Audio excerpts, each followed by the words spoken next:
आइए हम सीधे प्रश्न जो दिया गया था आप लोगों को लिखने के लिए उस पर चर्चा करते हैं। इस प्रश्न का फॉर्मेटिंग कैसे करें। आंसर फॉर्मेट करना एक अच्छी स्ट्रेटजी रहती है और बिना आंसर फॉर्मेट किए हुए आप अच्छे नंबर नहीं ला सकते। भले आपको बहुत ज़्यादा नॉलेज हो भारत छोड़ो आंदोलन के बारे में, आज़ाद रास्ता के बारे में, लिखेंगे कैसे और 22-23 मिनट में क्या क्या लिखना है, इस पे आपको काम करने की ज़रूरत है और ये बहुत कम लोग बताएंगे। चूँकि समय कम है, आप तो सीख सकते हैं सारा कुछ, तो आप सीख सकते हैं। समय रहता तो ज़्यादा सीख जाते। एक कम समय में कैसे ज़्यादा आउटपुट निकालें और कैसे बेहतर करें कि बहुत कुछ पढ़ना है। केवल आपको इन क्वेश्चंस पे ही पकड़ नहीं बनानी है, बल्कि बहुत सारे डायनेमिक क्वेश्चन हैं जो जिसका आंसर पैटर्न बदलता रहता है और आंसर के कुछ जो है ना पार्ट बदलते रहते हैं। उस पर आपको काम करना है, अपडेट भी करते रहना है। तो यहाँ पे बहुत ज़्यादा अपडेट तो नहीं करना है, लेकिन ये है कि आप कैसे लिखें कि विद इन टाइम, समय में आप लिख सकें और फिर आपको अच्छे नंबर आए। तो प्रश्न ये है कि भारत छोड़ो आंदोलन में आज़ाद दस्ता की क्या भूमिका थी, विश्लेषण करें। तो आप देखिए कि क्या चीज़ कर रहा है। पहला है भारत छोड़ो आंदोलन। भारत छोड़ो आंदोलन के बारे में आप जानते हैं, भूमिका में इसके बारे में लिखेंगे। और इसके बाद दूसरा शब्द है आज़ाद दस्ता। आज़ाद दस्ता भारत छोड़ो आंदोलन से जुड़ा हुआ था और आज़ाद दस्ता के बिना, यानी आज़ाद दस्ता के जिक्र के बिना, चर्चा के बिना भारत छोड़ो आंदोलन अपने आप में अधूरा है। तो भारत छोड़ो आंदोलन, आज़ाद दस्ता की क्या भूमिका थी, इसकी भूमिका क्या थी, विश्लेषण करें। ठीक है, क्वेश्चन कई तरह से दे सकता है। ठीक है, विशेष संदर्भ में आज़ाद दस्ता के विशेष संदर्भ में भारत छोड़ो आंदोलन की उपलब्धियों का वर्णन करें, उसकी कमियों का वर्णन करें, मूल्यांकन करें। या ऐसा दे सकता है आज़ाद दस्ता की उपलब्धियों का मूल्यांकन करें।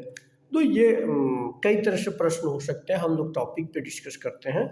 आंसर फॉर्मेटिंग में सबसे पहले तो आप भूमिका लिखिएगा। भूमिका मतलब सामान्य परिचय या इंट्रो जिसको कहते हैं। तो इंट्रो में क्या क्या आप डाल सकते हैं। इंट्रो आपका कैसा होना चाहिए, मैं बार बार बताता रहता हूँ कि इंट्रो कैसा होना चाहिए, दमदार होना चाहिए। दमदार कैसा होगा, जब आप प्रैक्टिस करेंगे। ऐसे नहीं है कि वहाँ गए जो मन किया, अरे छोड़ो भारत छोड़ो आंदोलन के बारे में तो जानते ही हैं ना, कुछ भी लिख दो। तो कुछ भी लिख दोगे तो एग्जामिनर वैसा ही नंबर देगा, कुछ भी दे देगा, भले आप बीच में बहुत अच्छा लिखे हैं। ठीक है, क्योंकि एक स्टार्टिंग आपका जब थोड़ा सा बेहतर नहीं होगा, खराब होगा, तो फिर नंबर वैसे ही आएंगे। तो चुनिंदा लाइनों को, किसी भी भूमिका को लिखने के लिए, इंट्रो को लिखने के लिए चुनिंदा लाइन्स जो है उसको पहले से आप तैयार रखते हैं और वो बताते हैं, उसके बारे में लिखते हैं। और ज़्यादा लंबा भूमिका नहीं होना चाहिए। तो भूमिका के बारे में बात करते हैं, इंट्रो के बारे में बात करते हैं। तो भूमिका में देखिए ये कुछ सेलेक्ट मैंने किया है। ये आप लिख सकते हैं। क्या लिख सकते हैं आप, जो है ना भारत छोड़ो आंदोलन का संक्षिप्त उल्लेख कर सकते हैं कि कब शुरू हुआ, क्या उसकी विशेषता थी। संक्षिप्त में आप उल्लेख कीजिए भारत छोड़ो आंदोलन का। ठीक है, और उसके लिए भी 2-4 लाइन आप सेलेक्ट कर लीजिए। बिहार में भारत छोड़ो आंदोलन का क्षेत्र कहाँ था, किस किस क्षेत्र में, ये बहुत इम्पोर्टेंट है। इसका जिक्र नहीं कीजिएगा तो फिर कोई फ़ायदा नहीं है। बिहार में किन किन क्षेत्रों में भारत छोड़ो आंदोलन का प्रचार प्रसार हुआ, यानी प्रसार हुआ, और ज़्यादातर प्रभावित क्षेत्र कौन कौन से थे। 1942 के आंदोलन का महत्व, यानी महत्व क्या है बतलाना है आपको, यानी भारत छोड़ो आंदोलन का महत्व बतलाना है, जिसके परिणाम स्वरूप 1947 में आज़ादी मिली, है ना। तो इसका महत्व बताइए। ये आज़ादी मिलने के पूर्व सबसे बड़ा आंदोलन था और इसका इम्पैक्ट मिला 1947 में, 15 अगस्त को इंडिया आज़ाद हुआ। ठीक है, तो इस आंदोलन का व्यापक प्रभाव रहा। इसके बाद 1942 में के आंदोलन का, भारत छोड़ो आंदोलन का प्रभाव 43, 44, 45, 46, 47 यानी अंत तक इसकी गूंज रही और ये तय हो गया था कि अब देर सवेर जो है ना आज़ादी मिलनी ही मिलनी है। उस वक्त वो भी माइंड बना चुके थे, अंग्रेज भी, लेकिन जाते जाते वही हैं, कम्युनल कार्ड खेलना। ठीक है, और वो उनका जो मकसद था कि बंटवारा करें। हालांकि बंटवारे के पहले वो चाहते थे कि एक ही भारत हो, जो कि व्यापारिक दृष्टि से उनको फ़ायदा देता, लेकिन चूँकि जब तीर कमान से निकल जाता है तो फिर बहुत ज़्यादा आप कुछ कर नहीं सकते। और 1906 से उन लोगों ने पाला पोसा था इस सांप्रदायिकता तो फिर जो है ना उसकी परिणति यही होनी थी। 1942 के आंदोलन में आज़ाद दस्ता का विशेष महत्व है, आप ये इंट्रो में ही दे दें, आज़ाद दस्ता का विशेष महत्व है। इसके बाद आगे आप लिखेंगे, तो आइए आगे देखते हैं आज़ाद दस्ता। ठीक है, इंट्रो भूमिका के बाद आज़ाद दस्ता। आज़ाद दस्ता के बारे में आप बताएं क्या है। क्रांतिकारी तरीका अपनाया।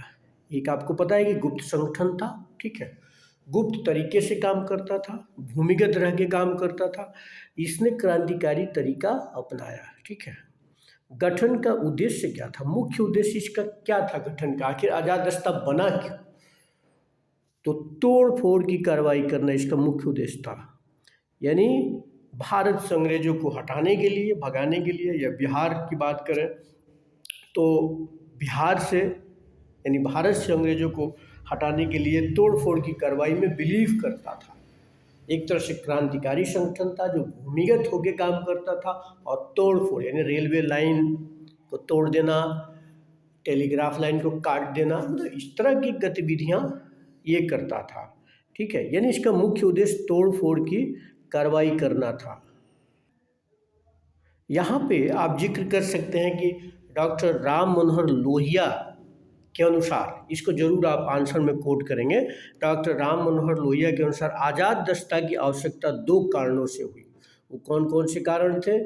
आज़ाद दस्ता किन कारणों से बना? 2 कारणों से बना, ठीक है। यानी आवश्यकता क्यों हुई? पहला कारण ये है, युवाओं को सही दिशा प्रदान की जाए।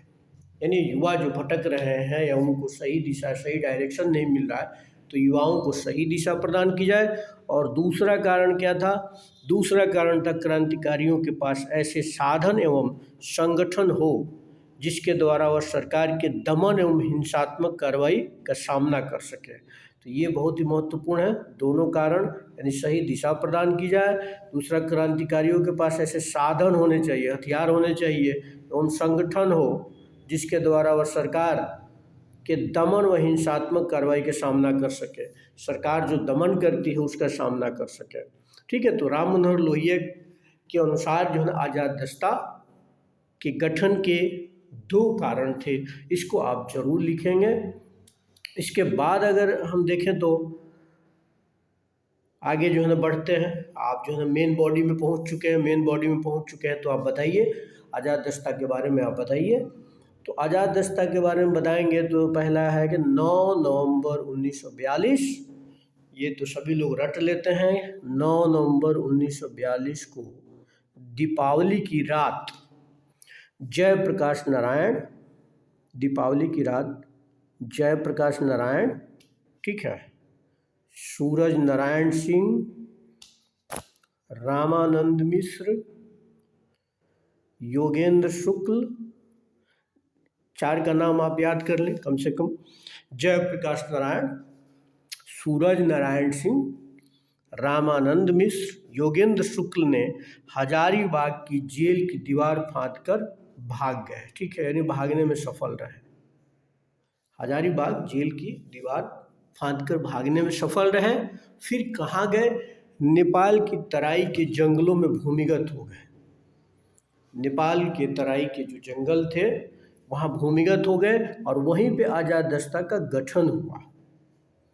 और उस आज़ाद दस्ता का उद्देश्य क्या था? उसका उद्देश्य था छापामार युद्ध की शिक्षा, यानी वहाँ पे जो युवा थे उनको छापामार युद्ध की शिक्षा दी जानी थी। उस जंगल में कैसे छापामारी तरीके से युद्ध किया जाए उसके बारे में जो है ना प्रशिक्षण दिया जाना था, इसका मुख्य उद्देश्य था। इसके बाद एक आप जो है ना मैप बना करके दिखा सकते हैं, इसमें छोटा सा मैप बना हुआ है, आप बड़ा बना कर दिखा सकते हैं कि यहीं पे जो है ना राजविलास का जंगल था, नेपाल में जो जंगल था उसको राजविलास का जंगल कहा गया। वहीं पे ट्रेनिंग सेंटर की स्थापना हुई, प्रशिक्षण दिया जाने लगा। और वहीं पे एक जगह था इधर नीचे बकरों का टापू, तो बकरों का टापू भी काफ़ी फेमस रहा है, ठीक है। बकरों का टापू फेमस रहा है आज़ाद दस्ता। जब आप पढ़ेंगे तो बकरों के टापू फेमस इसलिए रहा है कि जो इसका संचालन होता था, आज़ाद दस्ता का संचालन होता था, उसकी कई गतिविधियां वहाँ से बकरों के टापू से संचालित होती थी, ठीक है। यानी बकरों के टापू नामक स्थान से संचालित होती थी, ठीक है, जो कि आपको नेपाल और जो है बिहार के बॉर्डर पे था, ठीक है। तो ये आप जो है याद रखेंगे, एक मैप बनाएंगे, वहाँ पे नेपाल में उस जंगल को दिखा सकते हैं, फिर बकरों का टापू नीचे दिखा सकते हैं, फिर जो है ना बकरों का टापू का एक लाइन में महत्व बता सकते हैं कि बकरों का टापू नामक स्थान से जो आज़ाद दस्ता का संचालन होता था, उसकी गतिविधियाँ संचालित होती थी, इसको आप बता सकते हैं। इसके अलावा देखिए बिहार प्रांतीय आज़ाद दस्ता परिषद का भी गठन हुआ, बिहार प्रांतीय आज़ाद दस्ता परिषद का भी गठन हुआ, जिसके संयोजक सूरज नारायण सिंह थे। तो देखिए आज़ाद दस्ता नेपाल में भी काम किया, ठीक है, और बिहार में भी काम किया। बिहार प्रांतीय आज़ाद दस्ता परिषद एक बनी थी, उसका गठन हुआ और उसके संयोजक बनाए गए सूरज नारायण सिंह। इसके बाद रेडियो एवं प्रचार विभाग के प्रमुख, आपको पता है कि रेडियो के माध्यम से जानकारी दी जाती थी, एक गुप्त रेडियो का संचालन किया जाता था। तो रेडियो एवं प्रचार विभाग के प्रमुख डॉक्टर राम मनोहर लोहिया को बनाया गया था। यह आप प्रीलिम्स में भी पढ़ते हैं। मार्च अप्रैल 1943 में आज़ाद दस्ता का प्रथम प्रशिक्षण शिविर राजबिलास जंगल में स्थापित किया गया। आज़ाद दस्ता का प्रथम प्रशिक्षण जो शिविर था, ट्रेनिंग जो कैंप था, वो राजबिलास जंगल में स्थापित किया गया था। और इस शिविर के जो निदेशक थे वो सरदार नित्यानंद थे। शिविर के जो निदेशक थे वो सरदार नित्यानंद सिंह थे। तो ये कुछ फैक्चुअल चीज़ें हैं जिसको आपको लिखना ही पड़ेगा वहाँ पे, तो इसको आप याद कर लें और उसको लिख लेना है, ठीक है। ये VVI है, VVI का मतलब वेरी वेरी इंपॉर्टेंट है, तो इसको PT की तरह रट करके याद कर लेना है, जा करके वहाँ पे लिख देना है। गतिविधियों का स्वरूप की बात करें, किस पैटर्न पे गतिविधियाँ संचालित की जाती थी, तो उसके बारे में अगर हम बात करें तो आप देखिए गतिविधियों का स्वरूप 3 तरह की कार्रवाई की जाती थी। आज़ाद दस्ता द्वारा 3 तरह की कार्रवाई की जाती थी और तीनों बड़ा ही इम्पोर्टेंट है। पहला, यातायात के साधनों की क्षति पहुंचाना, यानी जो यातायात के साधन हैं, ट्रांसपोर्ट सिस्टम है, उसको क्षति पहुंचाना है पहला काम। दूसरा, संचार साधनों को नष्ट करना, जो टेलीग्राफ वगैरह की लाइनें हैं काट देना। ये बहुत कुछ सिवान वगैरह या सारण जो उस वक्त जिला हुआ करता था वो उसके लिए कुख्यात था, ठीक है। वहाँ पे बहुत सारे जो है ना टेलीग्राफ के तार काटे गए, रेलवे की पटरियाँ उखाड़ दी गई, कई पोस्ट ऑफिस वगैरह जो है ना आप में तोड़फोड़ की गई, जो भी सरकारी कार्यालयों में तोड़फोड़ की गई थी। तो संचार के साधनों को नष्ट करना दूसरा, पहला हो गया यातायात के साधनों की क्षति, और तीसरा औद्योगिक प्रतिष्ठानों को नष्ट करना, जो भी इंडस्ट्रियल यूनिट वगैरह हैं उनको जो है नष्ट करना। तो 3 बहुत इंपॉर्टेंट, 1 2 3, इसको भी मैं कहूँगा वेरी वेरी इंपॉर्टेंट, इसको तो आपको हाँ लिखना ही लिखना है। और 3 प्रकार के उपाय थे, 3 तरह की कार्रवाई की जाती थी और उपाय क्या किए जाते थे। 3 तरह के उपाय अपनाए गए, और कौन कौन से उपाय थे आप देखिए। ये उपाय थे, आप देखें 3 प्रकार के उपाय में साधारण तोड़फोड़ किया जाता था, पहला उपाय, ठीक है, पहला तरीका साधारण तोड़फोड़। उसके बाद अग्निकांड द्वारा दस्तावेज नष्ट कर दिया जाना, यानी दस्तावेज जो भी डॉक्यूमेंट्स थे उनको नष्ट कर देना, लाइन टू लाइन इसी तरह से याद कर लेना है।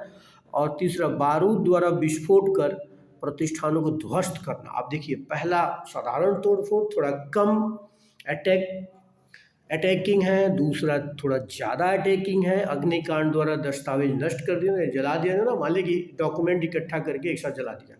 तीसरा जो है विस्फोट करना, यहाँ बारूद का प्रयोग किया गया। बारूद के प्रयोग द्वारा विस्फोट करके जो यूनिट्स थे, इंडस्ट्रियल यूनिट्स, उनको नष्ट किया जाना। तो ये तरीके, ये उपाय किए गए थे, 3 प्रकार के उन कार्रवाइयों के उपाय जो किए गए थे इस तरह के। और 2 प्रकार के दल थे, ठीक है, यानी अलग अलग टीम भी तो गठित कर दी गई थी ना, अलग अलग टीम गठित कर दी गई थी। और 2 प्रकार की टीम थी, और टीम में पहली जो टीम थी वो तोड़ फोड़ करने वालों की टीम थी, केवल तोड़ फोड़ करते रहते थे। दूसरी जो टीम थी, हिंसात्मक आंदोलन के साथ जन समर्थन प्राप्त करने वाले। बहुत ही महत्वपूर्ण चीज़ है, इसको पता नहीं आप पढ़े होंगे या नहीं पढ़े होंगे।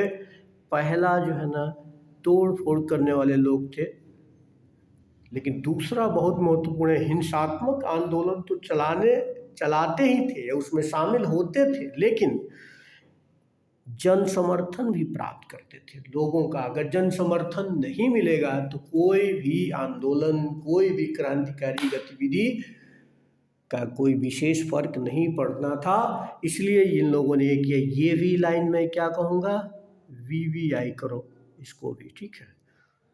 तो ये है आज़ाद दस्ता को आप नए तरीके से आपने देखा है किस तरह से आज़ाद दस्ता का विकास होता है, उसके क्या उद्देश्य हैं, कितने तरह के लोग थे, किनका किनका क्या काम था, ठीक है। जो टीम बनाई गई उनका क्या काम था, कौन सा तरीका अपनाया गया, ठीक है। 1-2 बार इस जो है ना ऑडियो या वीडियो कहो जो भी देख लोगे ना तो ठीक हो जाएगा। और इसको आप अपने फ्रेंड्स को भी जो है ना शेयर करें, ज़्यादा से ज़्यादा शेयर करेंगे तो उनको भी कुछ भला होगा। तो मैं तो चाहूँगा कि सभी लोग कम से कम एक बार शेयर कर दें ज़रूर। तो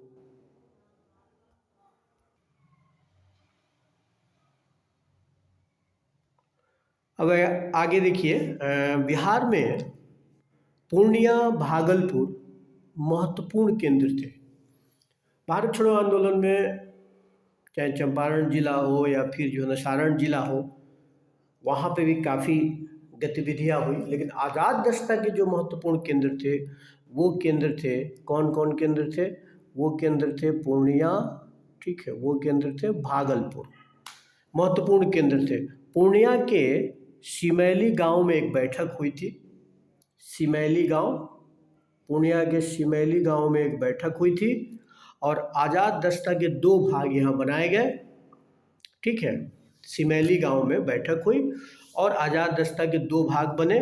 पहला सैन्य विभाग उसका बना, ठीक है, पहला सैन्य विभाग बना, ठीक है, ये सैन्य विभाग हो गया। इसके प्रभारी नर नारायण को बनाया गया। आप जो है ना इनका देख सकते हैं, नर नारायण, प्रभारी नर नारायण को बनाया गया। और फिर जो है ना दूसरा जो है, दूसरा असैन्य विभाग, ये भी तो इम्पोर्टेंट है। दूसरा क्या है, असैन्य विभाग। असैन्य विभाग के प्रभारी वासुदेव नारायण को बनाया गया। नाम याद रखने में ज़्यादा दिक्कत नहीं होनी चाहिए, इसलिए कि एक नर नारायण एक वासुदेव नारायण है। तो इस तरह से आप बांट करके मेन बॉडी को लिख सकते हैं। इसको भी मैं कहूँगा कि ये काफ़ी जो है ना इम्पोर्टेंट पोर्शन है, जो क्षेत्रीय स्तर पे आज़ाद दस्ता ने कैसे काम किया अलग अलग। जैसे पूर्णिया में, पूर्णिया का महत्व इसलिए हो जाता है कि सिमैली गांव में इसकी बैठक हुई और 2 पार्ट में डिवाइड किया गया, सैन्य विभाग और असैन्य विभाग, ठीक है, यानी सैनिक विभाग और असैनिक। तो उसके प्रभारी नर नारायण बनाए गए और वासुदेव नारायण बनाए गए। अंत की बात करें, अब हम ड्राफ्टिंग के अंत में आ गए हैं, तो फिर अंत की भी बात कर लिया जाए। ब्रिटिश सरकार द्वारा इसका दमन कर दिया गया, ठीक है, जैसा कि हर आंदोलन को दमन करते आ रही थी, उसको दमन कर दिया गया। मई 1943 में जयप्रकाश लोहिया आदि नेताओं को गिरफ्तार कर हनुमान नगर जेल नेपाल में रखा गया, ठीक है। इन लोगों को नेपाल के हनुमान नगर में जेल में रखा गया। बाद में ये लोग छुड़ा लिए गए, पुनः दिसंबर 1943 में गिरफ्तार कर लिए गए, ठीक है। पहली बार गिरफ्तार किए गए तो छुड़ा लिया गया, दूसरी बार पुनः दिसंबर 1943 में गिरफ्तार किए गए। इस प्रकार धीरे धीरे इनकी गतिविधियों में ह्रास होता गया, यानी कमी आती है। तो ये इस प्रकार धीरे धीरे आज़ाद दस्ता की गतिविधियों का अंत हुआ। इसके बाद जो है ना आप महत्व या निष्कर्ष या कंक्लूजन जो आप कहते हैं उसको लिखें, इसको लिखें, ये भी इम्पोर्टेंट है। क्रांतिकारी धारा का प्रतिनिधित्व करते आज़ाद दस्ता ने क्या किया? क्रांतिकारी धारा यानी बहुत तरह की क्रांतिकारी धाराएं थी, उसमें ये भी एक अंग था। तो क्रांतिकारी धारा का प्रतिनिधित्व किया, युवाओं को सही दिशा दिया कि क्या करना है। ठीक है जिस आपने हम लोगों ने पहले ही देखा था कि इसके उद्देश्य में ये भी शामिल था कि युवाओं को सही मार्गदर्शन करना। भारत छोड़ो आंदोलन को काफ़ी हद तक सफल बनाया। इसने भारत छोड़ो आंदोलन की जो सफलता थी उसकी एक प्रमुख भूमिका आज़ाद दस्ता की रही और अंततः 1947 में आज़ादी प्राप्त हुई। आज़ाद दस्ता की सबसे बड़ी उपलब्धि क्या थी? 1947 में आज़ाद होना और भारत छोड़ो आंदोलन की भी। तो इस तरह से आप कर सकते हैं और एक ये भी लिख सकते हैं कि एक सुनियोजित ढंग से इन लोगों ने काम किया। हालांकि विपक्ष कौन था? विपक्ष में तो एक बड़ी सत्ता थी, लेकिन अपने सीमित संसाधन के आधार पे, सीमित संसाधनों के बल पे इन लोगों ने आम जनमानस को भी प्रभावित किया। ठीक है और जयप्रकाश नारायण की अगुवाई में भारत छोड़ो आंदोलन में जो आज़ाद दस्ता की भूमिका थी वो बहुत ही उल्लेखनीय रही और फलस्वरूप 1947 में 15 अगस्त को देश आज़ाद हुआ। तो इस प्रकार आप ड्राफ्टिंग कर सकते हैं, लिख सकते हैं। मुझे लगता है इससे ज़्यादा आप नहीं लिख सकते 22-23 मिनट में। तो आगे पुनः किसी टॉपिक पे हम लोग चर्चा करेंगे। आज के लिए बस इतना ही। बहुत बहुत धन्यवाद। सभी लोग पढ़ते रहें।